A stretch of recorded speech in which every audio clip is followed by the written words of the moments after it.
Hi all, good morning and welcome back. ഇപ്പൊ ഞാൻ short note ഉണ്ടാക്കുന്ന വീഡിയോ ഒക്കെ ഇട്ടിരുന്നു, കണ്ടോ എല്ലാരും?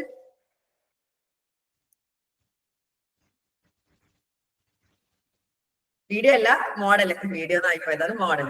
അപ്പൊ ഇന്ന് നമ്മള് കുറച്ച് കൊണിഷ്ട പിടിച്ച ടോപ്പിക്കാണ് നോക്കാൻ വേണ്ടി പോകുന്നത്. പക്ഷേ ഏറ്റവും ഇമ്പോർട്ടന്റ് ആയിട്ടുള്ള ഇൻട്രസ്റ്റിംഗ് ആയിട്ടുള്ള ടോപ്പിക് കൂടിയാണ് ബ്രെയിൻ. ഒരു 1.5 കിലോ മാത്രം വെയിറ്റ് ഉള്ള സംഭവമാണ് നമ്മളെല്ലാം കൺട്രോൾ ചെയ്യുന്നത്. Brain. The brain is located at the top of the central nervous system. Central nervous systemത്തിന്റെ ഏറ്റവും ടോപ്പിലായിട്ടാണ് ആര് വരുന്നത്? ബ്രെയിൻ വരുന്നത്. സെക്കൻഡ്.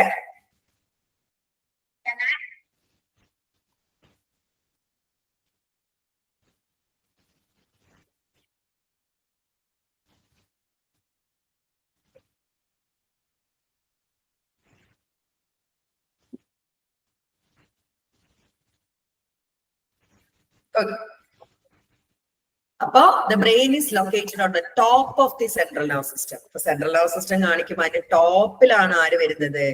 ബ്രെയിൻ. ഈ പിക്ചർ നോക്കിയാൽ മനസ്സിലാവും അല്ലെ? ടോപ്പിലാണ്. ഇതാണ് സെൻട്രൽ nervous system. അതിന്റെ ടോപ്പിലാണ് ബ്രെയിൻ വരുന്നത്. The adult brain is large organ weighing approximately 1.5 kilogram. Large organ തന്നെയാണ്. 1.5 കിലോ വെയിറ്റ് ഉണ്ട്. It is very soft and jelly like ആണ്. നമ്മുടെ മനുഷ്യന്റെ ബ്രെയിൻ അങ്ങനെ കണ്ടിട്ടില്ലെങ്കിലും ആടിന്റെയും പശുവിന്റെ ഒക്കെ കണ്ടിട്ടുണ്ടാവും അല്ലെ?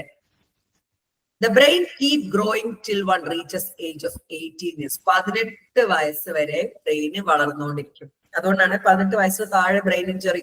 കുഞ്ഞിനൊക്കെ ചെറിയ കുഞ്ഞിനൊക്കെ ബ്രെയിൻ ഇഞ്ചറി വരികയാണെങ്കിൽ ബ്രെയിനിനെ അഡാപ്റ്റ് ചെയ്യും, വലിയ ബുദ്ധിമുട്ടൊന്നും ഇല്ലാണ്ട്. So it's very important to have a proper nutrition in the body. അതുകൊണ്ട് തന്നെ 18 വയസ്സ് വരെ ബ്രെയിൻ വളർന്നുകൊണ്ടിരിക്കുന്നതിനെ കൊണ്ട് തന്നെ നല്ല ന്യൂട്രീഷൻ ആ ഒരു 18 വയസ്സ് വരെ കുഞ്ഞുങ്ങൾക്ക് വേണം. Brain is A delicate organ. ഭയങ്കര ഡെലിക്കേറ്റ് ആണ്. And hence it is protected firstly by a hard bony structure. ആദ്യത്തെ പ്രൊട്ടക്ഷൻ എന്ന് പറയുന്നത് നമ്മുടെ സ്കള്ളാണ്. ബോണി സ്ട്രക്ചർ, ബോണോട് ഹാർഡ് ബോണി സ്ട്രക്ചർ. അങ്ങനെ ഇങ്ങനെ ഒന്നും സ്കള്ള് പൊട്ടൂല കേട്ടോ. Your skull, which also helps to retain shape retain ചെയ്യാനും പ്രൊട്ടക്ട് ചെയ്യാനും ഹാർഡ് ബോണി ആയിട്ടുള്ള സ്ട്രക്ചർ ആയിട്ടുള്ള പ്രൊട്ടക്ഷൻ ഉണ്ട്. അതിന്റെ പേര് സ്കൾ എന്നാണ്. It is interconnected with the body through the brainstem region to the spinal cord. കണ്ടോ? ഈ ബ്രെയിന് ഇന്റർകണക്ട് ആണ് ബോഡിയിലേക്ക്, സ്പൈനൽ കോഡ് വഴി. അത് ബ്രെയിനിന്റെ കണ്ടിന്യൂഷൻ ആയിട്ടാണ് സ്പൈനൽ കോഡ് വരുന്നത്. The peripheral nervous system extends from the brain to the regions throughout the body and again send and receive neural signals that provide information related to brain, pressure, touch, movement, balance, and sense of vision, audition, smell, and taste. കണ്ടോ?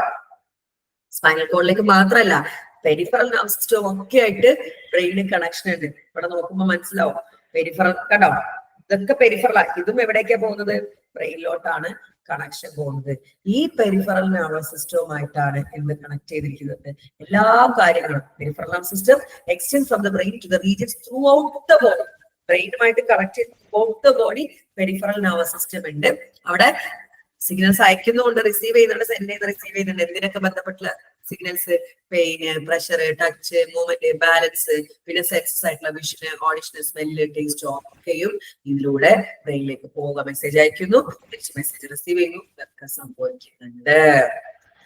The cortex or neocortex is the seat of human cognition and sensory processing. ഈ ബ്രെയിനിന്റെ തന്നെ cortex അല്ലെങ്കിൽ neocortex ആണ് നമ്മുടെ കോഗ്നിഷന്റെ മെമ്മറിയുടെ ഒക്കെ seat ആയിട്ട് അല്ലെങ്കിൽ കാരണമായിട്ട് ഇരിക്കുന്നത്. പറഞ്ഞു വന്നത് ബ്രെയിനിന്റെ ഇമ്പോർട്ടന്റ് ആയിട്ടുള്ള ഇൻട്രൊഡക്ഷൻ ആണ്. ഈ പോയിന്റ്സ് എല്ലാം പഠിക്കണം. അപ്പൊ ബ്രെയിൻ എന്ന് പറയുന്നത് സെൻട്രൽ നെർവസ് സിസ്റ്റത്തിന്റെ ടോപ്പിലാണ് കാണപ്പെടുന്നത്. അഡൾട്ട് ബ്രെയിൻ എന്ന് പറയുന്നത് ഒരു വലിയ ഓർഗൻ തന്നെയാണ്. 1.5 കിലോയോളം ഭാരമുണ്ട്. വെരി സോഫ്റ്റ് ആണ്, ജെല്ലി ലൈക്ക് ആണ്. 18 വയസ്സ് വരെ കീപ് ഗ്രോയിങ് ആണ്. വെരി ഇമ്പോർട്ടന്റ് ആണ്. അതുകൊണ്ട് തന്നെ ആ സമയം വരെ ന്യൂട്രീഷൻസ് കീപ്പ് ചെയ്യേണ്ടത്. ബ്രെയിൻ ഒരു ഡെലിക്കേറ്റ് ഓർഗൻ ആയതുകൊണ്ട് തന്നെ ഫസ്റ്റ് പ്രൊട്ടക്ഷൻ ചെയ്തിരിക്കുന്നത് അല്ലെങ്കിൽ പ്രൊട്ടക്ട് ചെയ്തിരിക്കുന്നത് ഹാർഡ് ബോണി സ്ട്രക്ചർ ആയിട്ടുള്ള സ്കള്ള് കൊണ്ടാണ്. ഈ സ്കൾ തന്നെയാണ് ഷേപ്പ് നിലനിർത്താനും സഹായിക്കുന്നത്. അതുകൂടാതെ സ്പൈനൽ കോഡിലേക്ക് ഇന്റർ കണക്റ്റഡ് ആണ് ആൻഡ് പെരിഫറൽ nervous സിസ്റ്റവുമായിട്ട് ത്രൂഔട്ട് ദ ബോഡി കണക്റ്റഡ് ആണ്. ഇതിലൂടെയാണ് മെസ്സേജ് സെൻഡ് ചെയ്യുന്നത്, റിസീവ് ചെയ്യുന്നത്. എന്തിനൊക്കെ? Touch, pain, pressure, movement, balance, sense of vision, audition, smell, taste. പിന്നെ ബ്രെയിനിന്റെ കോർട്ടെക്സ് അല്ലെങ്കിൽ നിയോ കോർട്ടെക്സ് ആണ് human cognition and memory sensory പ്രോസസ്സിംഗിന്റെ സീറ്റ് ആയിട്ട് ഇരിക്കുന്നത്. ഓക്കെ ആണോ? ഓക്കെ ആണോ? പറഞ്ഞേ.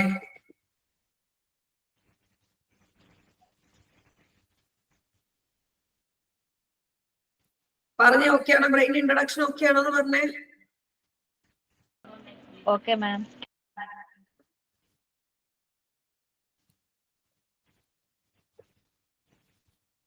ഒരു മിനിറ്റ്.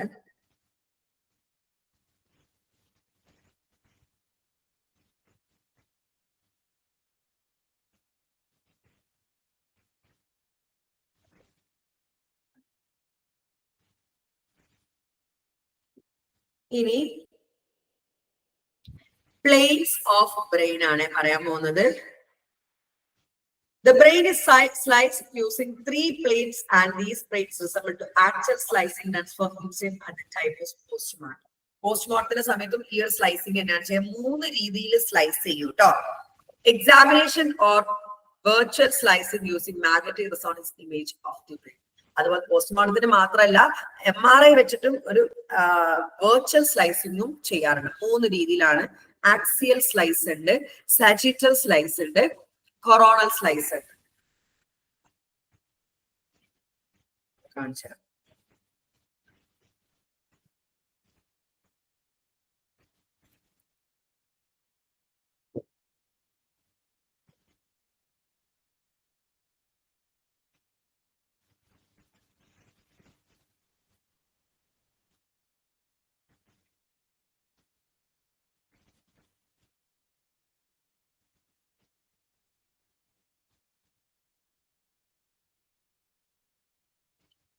Okay.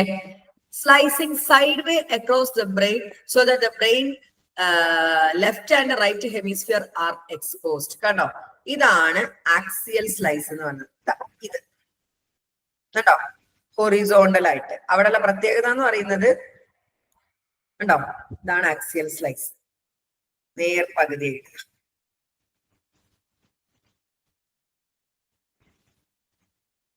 അപ്പൊ റൈറ്റ് ആൻഡ് ലെഫ്റ്റ് ഹെമിസ്ഫിയർ രണ്ടായിട്ട് കിട്ടും. ഇതാണ് ആക്സിയൽ സ്ലൈസ് എന്ന് പറയുന്നത്.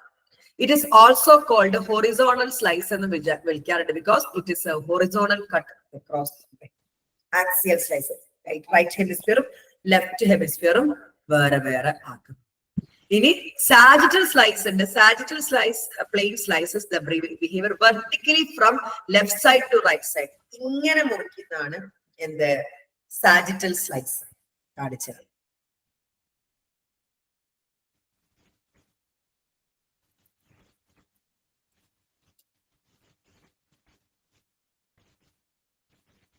കണ്ടോ, ഇങ്ങനെ.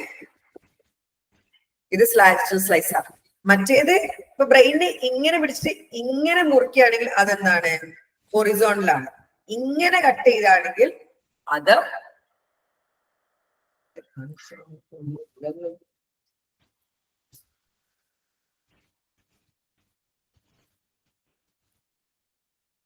ചുമ്മാ ഇത് ബ്രെയിനാന്ന് വിചാരിക്കാം. ഇത് ഇങ്ങനെ കട്ട് ചെയ്യുകയാണെങ്കിൽ 2 പാർട്ടാക്കാണെങ്കിൽ അതാണ് എന്ത്, ഹൊറിസോണ്ടൽ. ഇങ്ങനെ കട്ട് ചെയ്യുകയാണെങ്കിൽ അത് സാജിറ്റൽ. കണ്ടോ, ഇങ്ങനെയാണ്. മറ്റേത് 2 ഹെമിസ്ഫിയറുകളാണ്. ഇത് അല്ലാതെയുള്ള ഇങ്ങനെ ഇങ്ങോട്ട് മുറിച്ചെടുക്കാം. വേറെ പിക്ചർ ഉണ്ടോ നോക്കട്ടെ. ഇതൊക്കെ സാജിറ്റൽ ആണ്. ഇങ്ങനെ നോക്കുകയാണെങ്കിൽ ഇങ്ങനെ കട്ട് ചെയ്യുകയാണെങ്കിൽ എന്താണ്, നമ്മുടെ ആക്സിയൽ കട്ടാണ്. ഇങ്ങനെ കട്ട് ചെയ്യുകയാണെങ്കിൽ വെരി ഗുഡ്, ഇതാണ് എന്താണ്, സാജിറ്റൽ ആണ്. മനസ്സിലായോ? ഇങ്ങനെ കട്ട് ചെയ്യുകയാണെങ്കിൽ ആക്സിയല്, ഇങ്ങനെ കട്ട് ചെയ്യുകയാണെങ്കിൽ സാജിറ്റൽ.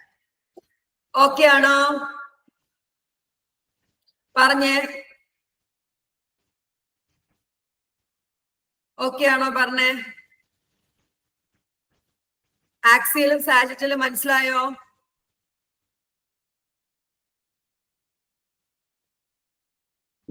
മനസ്സിലായോ? ആരെന്താ മിണ്ടാത്ത? ആക്സിയൽ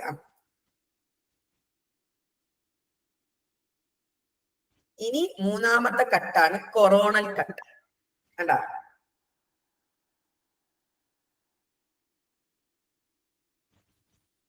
ഇങ്ങനെ ഇങ്ങനെ, അതാണ് കൊറോണൽ കട്ട് എന്ന് പറയുന്നത്.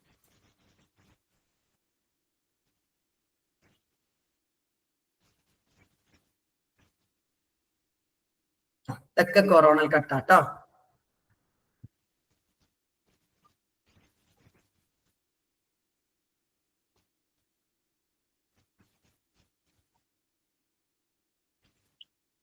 Coronal slice. It is when the brain is sliced vertically from the front of the brain to back. Vertically ഇങ്ങനെ കഷ്ണമായിട്ട് കട്ട് ചെയ്തേക്കുന്നതാണ് കൊറോണൽ കട്ട് എന്ന് പറയുന്നത്. അപ്പൊ ഹൊറിസോണ്ടലി സ്ലൈസ് ചെയ്യുന്നത് ആക്സിയല്, വെർട്ടിക്കലി സ്ലൈസ് ചെയ്ത് sagittal, sliced vertically from the front to ബാക്കിലേക്ക് ഇങ്ങനെ vertically പോകുന്നത് coronal slice. ഈ രീതിയിലാണ് പോസ്റ്റ്മോർട്ടം സമയത്ത് നോക്കുക, അല്ലാതെ MRI ഒക്കെ എടുക്കുമ്പോൾ ഈ രീതിയിലാണ് നോക്കുന്നത്. ഓക്കെ ആണോ? ഓക്കെ ആണോ?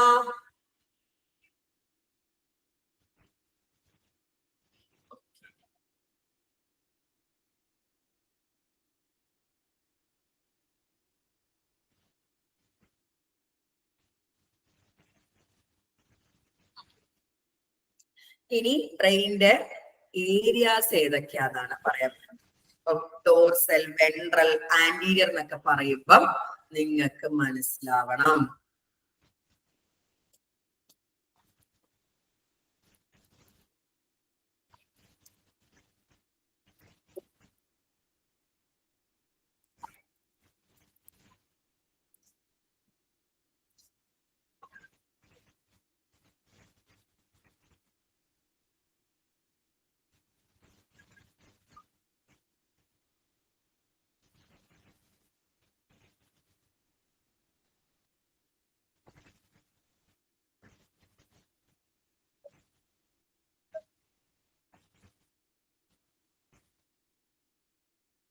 ഓരോന്നോരോന്ന് വായിച്ചു പറയാട്ടോ.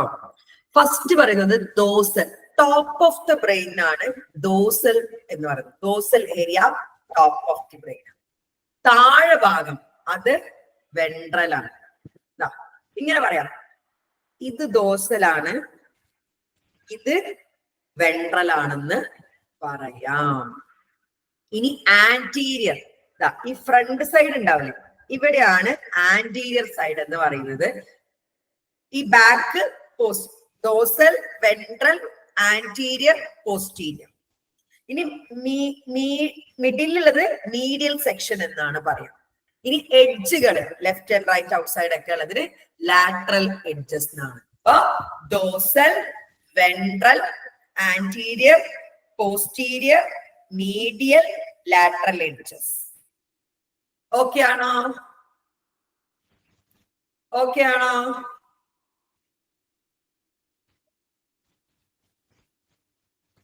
ഇനി ഇൻസൈഡ് ദ ബ്രെയിൻ എന്തൊക്കെയാണെന്നാണ് പറയാൻ വേണ്ടി പോകുന്നത് കേട്ടോ. Brain is also protected with the help of meninges. നമ്മള് മെനിഞ്ചസിനെ പറ്റിയിട്ട് ഫസ്റ്റ് ക്ലാസ്സിൽ, ഈ ചാപ്റ്ററിന് ഫസ്റ്റ് ക്ലാസ്സിൽ പറഞ്ഞിട്ടുണ്ടായിരുന്നു അല്ലെ. ബ്രെയിന് മെനിഞ്ചസ് കൊണ്ട് പ്രൊട്ടക്ട് ചെയ്യപ്പെട്ടിരിക്കുകയാണ്. എന്താണ് മെനിഞ്ചസ്? സോഫ്റ്റ് 3 ലെയർ ആണ്. Dura matter, arachnoid matter, pia matter അല്ലെ. The soft tissue layer that help in absorbing any kind of shock. മെനിഞ്ചസിന്റെ പ്രത്യേകത എന്താണ്? എന്തെങ്കിലും ഷോക്കോ അല്ലെങ്കിൽ എന്തെങ്കിലും ഒരു കാര്യങ്ങളോ തലയ്ക്ക് വരുമ്പോൾ അതിനെ അബ്സോർബ് ചെയ്യാം, അത്രയും ബ്രെയിനെ പ്രൊട്ടക്ട് ചെയ്യുക എന്നുള്ളതാണ്. The first layer under the skull, സ്കള്ളിന്റെ തൊട്ടടിയിലുള്ള ഫസ്റ്റ് ലെയർ ഡ്യൂറാ മാറ്റർ ആണ്, which is thick and tough ആണ്. നെക്സ്റ്റ് ലെയർ അരക്കനോയിഡ് മെംബ്രെയിൻ ആണ്. മെഷ് ലൈക്ക്, ഒരു സോഫ്റ്റ് ആൻഡ് സ്പോഞ്ചി ലൈക്കാണ് അരക്കനോയിഡ്. ഈ അരക്കനോയിഡ് നേരെ താഴത്ത് സെറിബ്രോ സ്പൈനൽ ഫ്ലൂയിഡ് ആണ്. നമ്മൾ ഫസ്റ്റ് ക്ലാസ് വിശദമായിട്ട് സംസാരിച്ചാണ്. Final layer is pia matter, which is soft tissue layer. ഒന്നുകൂടി പറയാണ്, ബ്രെയിൻ പ്രൊട്ടക്ട് ചെയ്തിരിക്കുന്ന സ്കള്ളല്ലാതെ രണ്ടാമത്തെ കാര്യം മെനിഞ്ചസ് ആണ്. മെനിഞ്ചസ് സോഫ്റ്റ് ടിഷ്യൂ ലെയേഴ്സ് ആണ്. ഷോക്ക് അബ്സോർബ് ചെയ്യുക എന്നുള്ളതാണ് അതിന്റെ പണി. ഇലക്ട്രിക് ഷോക്ക് അല്ല, എന്തെങ്കിലും രീതിയിലുള്ള തലക്ക് വരുന്ന shock. First layer dura matter ആണ്, അത് തിക്ക് ആണ്, ടഫ് ആണ്. രണ്ടാമത്തെ ലെയർ അരക്കനോയിഡ് മെംബ്രെയിൻ ആണ്, അത് മെഷ് പോലെയാണ്, സോഫ്റ്റ് ആൻഡ് സ്പോഞ്ചി ആണ്. അതിന്റെ താഴെ സെറിബ്രോ സ്പൈനൽ ഫ്ലൂയിഡ് ആണ്. അതിനും താഴെ മൂന്നാമത്തെ ലെയർ ആണ് പിയ മാറ്റർ, അത് സോഫ്റ്റ് ടിഷ്യൂ ലെയർ ആണ്. ഇനി ഈ മെനിഞ്ചസിന് എന്തെങ്കിലും അസുഖം വരുന്നതിനാണ് മെനിഞ്ചൈറ്റിസ് എന്ന് പറയുന്നത്. Okay, meningitis is potentially fatal disorder caused when these layers are inflamed because of any viral or bacterial infection. ഈ മെനിഞ്ചസിന്റെ ഏതെങ്കിലും ലെയറിന് ബാക്ടീരിയയോ വൈറലോ ഇൻഫെക്ഷൻ കാരണം എന്തെങ്കിലും അസുഖം, ഇൻഫ്ലമേഷൻ എന്ന് പറഞ്ഞാൽ എന്തെങ്കിലും ഇൻഫെക്ഷൻസ് വരുന്ന അവസ്ഥയ്ക്കാണ് മെനിഞ്ചൈറ്റിസ് എന്ന രോഗം പറയുന്നത്. ഇനി ബ്രെയിന് ഈ CSF ഒരു ഫ്ലോട്ട് ചെയ്ത് കിടക്കാണ്. Brain is surrounded by cerebrospinal fluid and it floats. ഈ സെറിബ്രോസ്പൈനൽ ഫ്ലൂയിഡിൽ ഇങ്ങനെ സസ്പെൻഡ് ചെയ്ത് മുങ്ങി കിടക്കാണ് നമ്മുടെ ബ്രെയിൻ. എന്താണ് ബ്രെയിൻ പ്രൊട്ടക്ട് ചെയ്തത്? അടുത്ത ലെയർ ആണ് ഇത് മെനിഞ്ചസ്.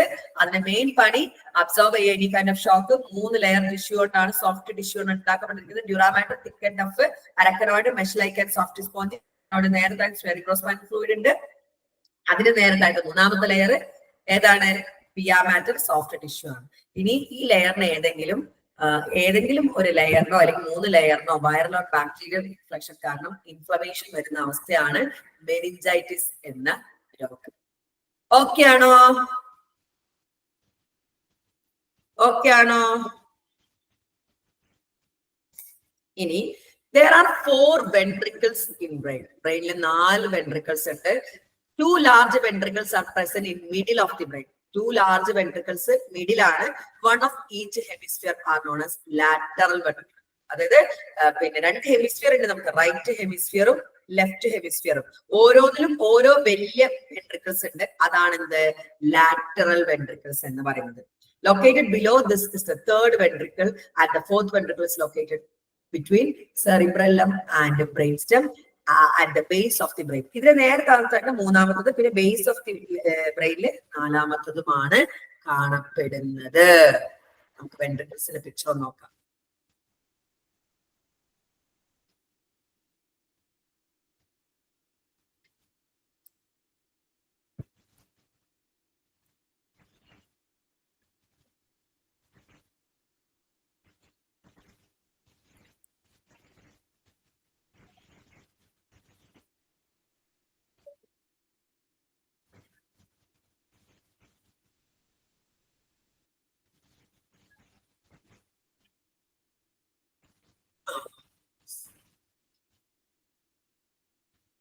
കണ്ടോ?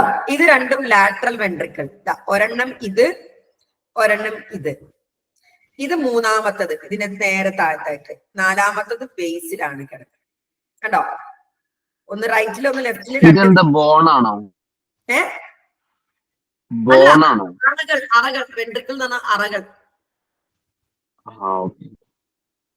ബോണല്ല കേട്ടോ. അപ്പൊ 2 ഹെമിസ്ഫിയറിലായിട്ട് 2 വലിയ വെൻട്രിക്കിൾ ഉണ്ട്. അതാണ് ലാറ്ററൽ വെൻട്രിക്കിൾ. ഇതിന് നേരെ താഴത്തായിട്ട് ഈ ചെറുതില് ഇതാണ് 3ാമത്തെ വെൻട്രിക്കിൾ. പിന്നെ 4ാമത്തത് ബേസ് ഓഫ് ദി ബ്രെയിനിലാണ് കിടക്കുന്നത്. ഓക്കെ ആണോ? കട്ട് ചെയ്ത് കാണുമ്പോൾ ഇങ്ങനെ ഇരിക്കും. ഇത് വലിയ വെൻട്രിക്കിൾ, ഇത് 2nd വെൻട്രിക്കിൾ, 3rd വെൻട്രിക്കിൾ, ഇത് 4th വെൻട്രിക്കിൾ. കട്ട് ചെയ്യുമ്പോൾ ഇങ്ങനെയാണ് കട്ട് ചെയ്തത്. നമ്മുടെ സാജിറ്റൽ പ്ലെയിനിൽ കട്ട് ചെയ്യുമ്പോൾ ഇതാണ് വലുത്, ഇത് 3rd വൺ, ഇത് 4th. ഓക്കെ ആണോ?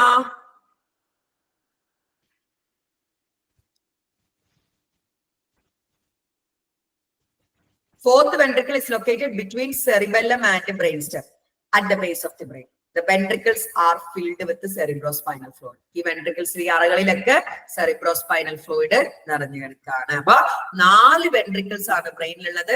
2 ലാർജ് വെൻട്രിക്കിൾ, ഒന്ന് റൈറ്റ് ഹെമിസ്ഫിയറിലും ഒന്ന് ലെഫ്റ്റ് ഹെമിസ്ഫിയറിലും. അതിന് തൊട്ട് താഴത്തായിട്ട് 3rd വെൻട്രിക്കിൾ. 4ാമത്തെ വെൻട്രിക്കിള് സെറിബെല്ലത്തിന്റെയും ബ്രെയിൻ സെമ്മിന്റെയും നടുക്കായിട്ടാണ് കാണുന്നത്. അതില് cerebrospinal fluid നിറഞ്ഞു കിടക്കാണ്. ഓക്കെ ആണോ? ഓക്കെ ആണോ? പറഞ്ഞേ. എക്സാമിന് ബ്രെയിൻ ഡയഗ്രാം വരുമെന്ന് നമ്മള് ക്വസ്റ്റ്യൻ പേപ്പർ നോക്കിയിട്ട് ഡിസ്കസ് ചെയ്യും. വരികയാണെങ്കിൽ ഞാൻ വരച്ച് കാണിച്ച് അത് നോക്കി നിങ്ങൾ പഠിച്ചാൽ മതി.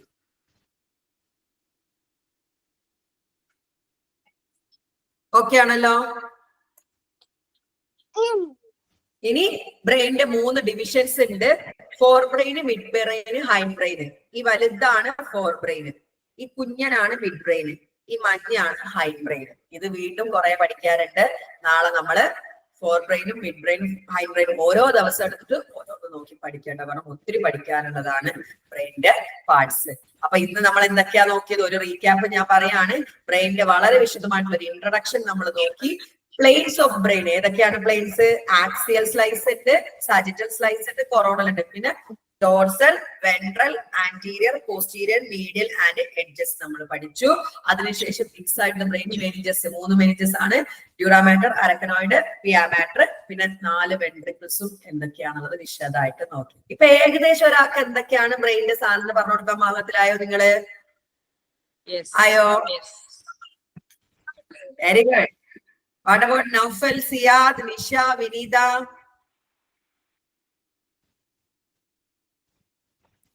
വളരെ കുറച്ചായിട്ട് എടുക്കാണ് കേട്ടോ. ബാക്കി നാളെ നമ്മള് ഡിവിഷൻസ് പഠിച്ചു തുടങ്ങും. ഡിവിഷൻസ് ഇല്ല, ഈ ടൈമിൽ തന്നെയാണ് കേട്ടോ. 11:30 എന്റെ ക്ലാസ് 11:30. ഓക്കെ ആണല്ലോ?